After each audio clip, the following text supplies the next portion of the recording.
আজকের ভিডিওতে তোমরা যারা সিভিক ভলেন্টিয়ার থেকে কনস্টেবল হতে চাও তাদের জন্য স্পেশালি ভিডিওটা। তোমরা প্রথম থেকে শেষ পর্যন্ত ভিডিওটি ভালো করে দেখলে আশা করছি এই বিষয় নিয়ে তোমাদের কোনো কনফিউজ থাকবে না।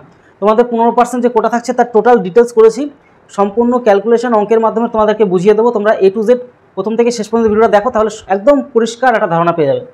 একদম প্রথমে তোমাদেরকে বলি, তোমরা যারা এমনি যারা কনস্টেবল হতে চাচ্ছ প্লাস তার পাশাপাশি সিভিক ভলেন্টিয়ার থেকে তোমরা যারা কনস্টেবল হতে চাচ্ছ তাদের জন্য স্পেশাল ভিডিও। এবার এক এক করে পয়েন্টগুলো দেখো। একদম প্রথম নাম্বারটা ভালো করে, ওয়েলফেয়ার কমিটি। এইটা কি হতো, এর আগে না ডাইরেক্ট পরীক্ষা দিতে পারতো না। এই যে যারা সিভিক ভলেন্টিয়ার তারা দিতে পারতো না, তাদের একটা অভিযোগ ছিল, ঠিক আছে। তারা নবান্নর কাছে এই কার মাধ্যমে, এটা হচ্ছে ওয়েলফেয়ার কমিটির মাধ্যমে, ঠিক আছে। ওয়েলফেয়ার কমিটির মাধ্যমে এইটা পাঠানো হয় নবান্নর কাছে, এবং নবান্ন কিন্তু প্রস্তাবটা লাস্ট পর্যন্ত মেনে নেয়। আর তার পাশাপাশি শুধু মেনেই নেয় না, 15% কিন্তু তাদের কিন্তু সংরক্ষণ রাখে, মানে 15% কোটা রাখে। মানে টোটাল যে ভ্যাকান্সি, এখানে টোটাল ভ্যাকান্সি কত এই বছরে, এখানে 11,749 টোটাল ভ্যাকান্সি, এটা টোটাল ভ্যাকান্সি। এবার 11,749 ভ্যাকান্সির মধ্যে আমি WBP অর্থাৎ ওয়েস্ট বেঙ্গল পুলিশের কথাটাই শুধুমাত্র বলছি, ঠিক আছে। আমি কেপির কথা বলছি না, কেপিও তোমরা সেভাবে একটা আলোচনা করে নিও। আর এটা দেখলে তোমার একটা স্বচ্ছ ধারণা পেয়ে যাবে, অসুবিধা নেই। চলো এই মানে 15%-এর ব্যাপারটা তোমাদেরকে আগে ক্লিয়ার করে দিই, তাহলে তোমরা একটা ধারণা পাবে। তাহলে এই টোটাল 11,750-এর মধ্যে এই 15% কিন্তু কারা খেয়ে নেবে, এই খেয়ে নেবে হচ্ছে সিভিক ভলেন্টিয়ার। সিভিক ভলেন্টিয়ারকে খেয়ে নেবে।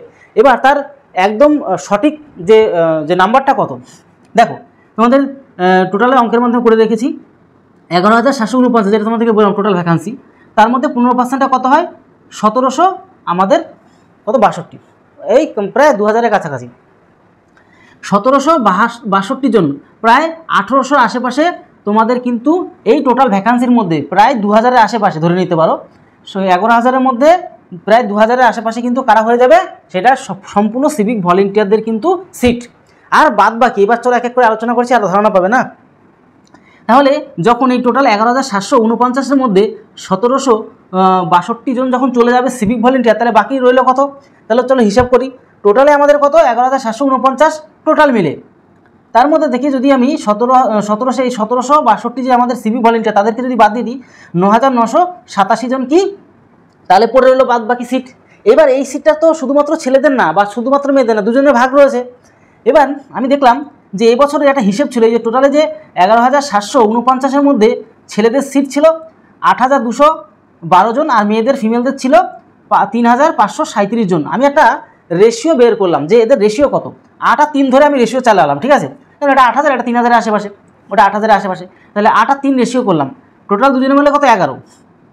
এবার আমি দেখলাম যে এই যে আমাদের সিভিক ভলেন্টিয়ার 1762 জনের মধ্যে তাহলে ছেলে কতজন বেরোবে, তাহলে সেক্ষেত্রে ছেলে 1200, আমাদের কত এই 1700, মানে সিভিক ভলেন্টিয়ার মধ্যে 1762-র মধ্যে ভালো করে বুঝে নাও, না হলে কিন্তু বুঝতে অসুবিধা হবে।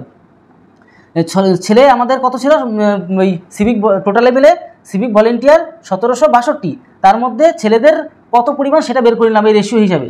ছেলেরা বেরোলো 1281, টোটাল ছেলে ছিল, তার মধ্যে থেকে বাদ দিয়ে দেখলাম যে সিভিক ভলেন্টিয়ার বাদ দিয়ে এমনি নর্মাল যে ফ্রেশার স্টুডেন্টদের যাদের নেবে সেটা 6,931 জন ফ্রেশার নেবে, বুঝতে পারছো।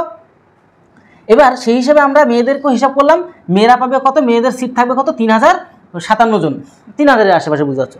তাহলে ছেলেদের 6,000-এর একটু ওপরে 6,900 আশেপাশে, 6,931, আর মেয়েদের পড়ে থাকছে আমাদের কত 3,057। এইবার ব্যাপারটা এখানেই শুধু শেষ নয়, তাহলে ছেলেরা কত ভ্যাকান্সি 6,931, আর মেয়েদের 3,057। আমি বারবার কেন বলছি, এটাই তোমাদের বিষয়টা সব থেকে বেশি বুঝে নেওয়ার একটা জায়গা। এবার যে এই যে ছেলেদের ক্ষেত্রে 6,931-এর মধ্যে জেনারেলের আবার রয়েছে, মানে ভাগ ভাগ রয়েছে, ওবিসি রয়েছে, তাদের মধ্যে ভাগাভাগি হয়ে যাবে ওই 6,900 মধ্যে সিটের থেকে। এসসিদের ভাগ হয়ে যাবে, ওবিসি এসটিদের ভাগ হয়ে যাবে, এরকম করে করে ওই মোটামুটি তোমরা জানো, এর আগেও দেখেছো, হিসাব যদি করো একদম অল্প অল্প করে ভাগে পড়বে, ঠিক আছে। তো এর মধ্যে তোমাদের কিন্তু কম্পিটিশান করতে হবে, তোমরা যারা একদম ফ্রেশার, যারা তোমরা কনস্টেবল হতে চাও, আর তোমরা যারা সিভিক পুলিশের থেকে সিভিক ভলেন্টিয়ার থেকে ডাইরেক্ট কনস্টেবল পদে হতে চাও, তোমাদের কিন্তু একটা রেশিও তোমরা দেখে নিয়েছো, ঠিক আছে। এইবার চলো আরও বিষয় যেগুলো গুরুত্বপূর্ণ বিষয় সেই সম্বন্ধে, টোটাল বিষয়ের সম্বন্ধে তোমাদের সাথে আলোচনা করে দিচ্ছি। তাহলে প্রথম আমাদের জিনিসটা ক্লিয়ার হয়ে গেল। এবার তোমরা যে হবে, তোমাদের কিন্তু বয়স কিন্তু 35 বছর পর্যন্ত তোমাদের কিন্তু রাখছে। কিভাবে প্রশিক্ষণ নিতে পারবে, তোমাদের কিন্তু এক্সাম দিতে হবে, ঠিক আছে। প্রশিক্ষণ কীভাবে নিতে পারবে চলো বলে দিচ্ছি, সরকারি ব্যবস্থা করে দিয়েছে।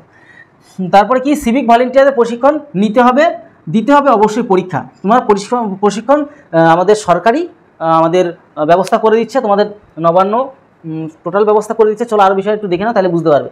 6 নম্বর পয়েন্টে আমাদের কী বলা আছে, ফিটনেস টেস্টটা হবে কিন্তু বাধ্যতামূলক। তোমাদের ফিটনেস টেস্ট করে ভুঁড়ি টুড়ি থাকলে কিন্তু চলবে না। যদি এখন থেকেই একটা কনস্টেবল পদে চাকরি পেতে চাও, যদি তোমাদের খুবই ইচ্ছা থাকে, তাহলে এখন থেকে তোমাদের দৌড়াতে ভুঁড়ি টুড়ি থাকলে বা ফিটনেসে আনফিট থাকলে কিন্তু সেখানে কিন্তু হচ্ছে না, ঠিক আছে। এবার প্রশিক্ষণের জন্য মাথাপিছু টাকা বরাদ্দ করছে সরকার, মানে সরকার টাকা খরচ করবে সিভিকদের প্রতি, যাতে তারা ভালো করে প্রস্তুতি নিতে পারে এবং তারা চাকরিতে যেন পাশ করতে পারে, ঠিক আছে। এটা সরকারের দায়িত্ব নিয়ে নিয়েছে। তার পাশাপাশি কি, যে প্রশিক্ষণের যে প্রক্রিয়া শেষ হবে কত, 2 থেকে 3 মাসের মধ্যে দিতে হবে লাস্ট আপাতত পরীক্ষা। মানে সরকারি সমস্ত ব্যবস্থা করে দিচ্ছে। তোমরা যেরকম টিউশন নাও, সরকার সেরকম, কারণ কি তারা তো সবসময় সরকারের কাজে ব্যস্ত থাকে, তারা সময় পায় না। সেটা তাদের যে অভিযোগ যেটা আর কি, সিভিক ভলেন্টিয়ারদের, তারা তো সবসময় কাজে ব্যস্ত থাকে, তাই সময় পায় না। সেক্ষেত্রে সরকার পুরো ব্যবস্থা করে দিয়েছে, তোমাদের টিউশনের ব্যবস্থা, অনলাইনের ব্যবস্থা করে দেবে, সমস্ত রকম করে দেবে, পড়াশোনা করবে ঠিক মতন, গিয়ে জাস্ট গিয়ে পরীক্ষা দিতে পারলেই তোমাদের আলাদা করে 15% রাখা আছে, তোমরা কিন্তু সেখান থেকে চাকরি পেয়ে যাবে। এই হচ্ছে টোটাল বিষয়। আর বাদবাকি যারা তোমরা ফ্রেশার্স তাদের কথাও বলে দিলাম, আশা করি বুঝতে পারলে। যদি পারো বন্ধুদের কাছে ভিডিওটা শেয়ার করে দেবো, যারা জানে না তাদের সঠিক ডাটাগুলো তারা কিন্তু জানতে পেরে যাবে। তো টোটাল বিষয়টা তোমাদের সাথে আলোচনা করে দিলাম। আর বিশেষ করে তোমরা যারা সিভিক ভলেন্টিয়ার থেকে কনস্টেবল হতে চাও, তোমাদের জন্য স্পেশালি বলতে চাইবো যে তোমরা আমাদের যে পার্সোনাল হোয়াটসঅ্যাপ গ্রুপ এবং আরেকটাই যে গ্রুপ তৈরি করেছি, আর একটা নতুন মানে হোয়াটসঅ্যাপের মধ্যে যে আরেকটাই যে অ্যাপস, সেখানে তোমাদের জন্য গ্রুপ তৈরি করেছি। অবশ্যই তোমরা সেখানে জয়েন্ট হয়ে সুপার লেভেলে তোমাদের যে অঙ্কের ভিডিও এবং রিজনিংয়ের ভিডিও এবং তার পাশাপাশি জিকের ভিডিও তো আসেই, সমস্ত রকম তোমাদের জন্য সুযোগ সুবিধা করে দিচ্ছি। অবশ্যই সেখানে যুক্ত হয়ে যাও। তাহলে ভিডিওটা দিল, তত সময় পরিবারের সাথে ভালো থেকো, সুস্থ থেকো। জয় হিন্দ, জয় ভারত।